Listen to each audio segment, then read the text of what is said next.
তোমাকে বিয়ে করার সময় আমি ওকে প্রতিশ্রুতি দিয়েছিলাম যে আমি ওকে এই পরিবার থেকে কোনোদিন আলাদা করব না, আর না করতে দেব।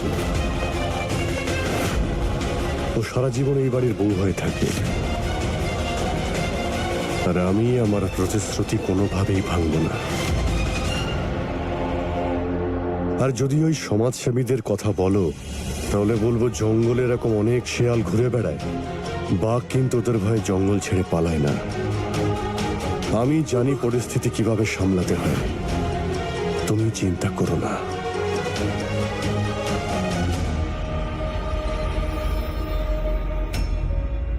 আমার এই নাটকে ওনার উপর কোনো প্রভাব পড়েনি দেখছি। এটা সবে শুরু। অবশ্যই সরস্বতীকে তো আমি এই বাড়ি থেকে বার করবই, আর ওর সব জিনিসপত্র আমি ছুঁড়ে এই বাড়ি থেকে বাইরে বার করে দেবো।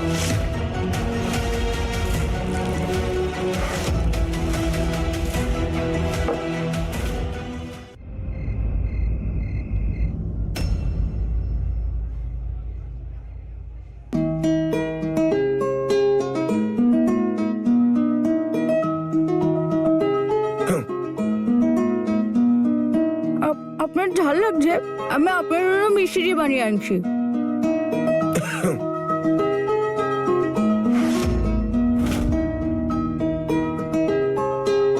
এই নিন।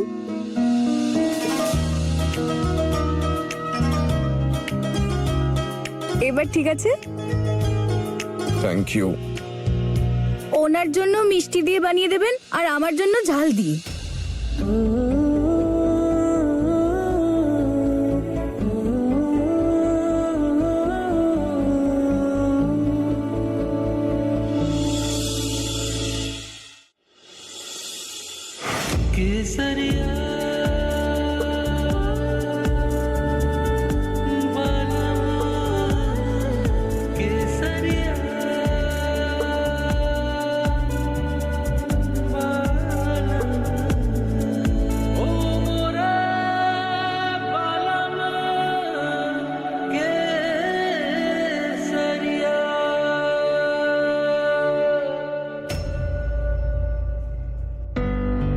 এভাবেই কি আইসক্রিম খায়? তো আর কিভাবে খাবো? আপনার মতো না না, আইসক্রিম হচ্ছে জীবনের মতো। এটা গলে যাওয়ার আগে এর পুরো স্বাদটা উপভোগ করতে হয়। আইসক্রিম আর জীবন মানে, তোমার মনে হয় লাইফ এতটা ইজি, এতটা সিম্পল? জীবন তো সরলই হয়, আমরাই ওটাকে জিলিপির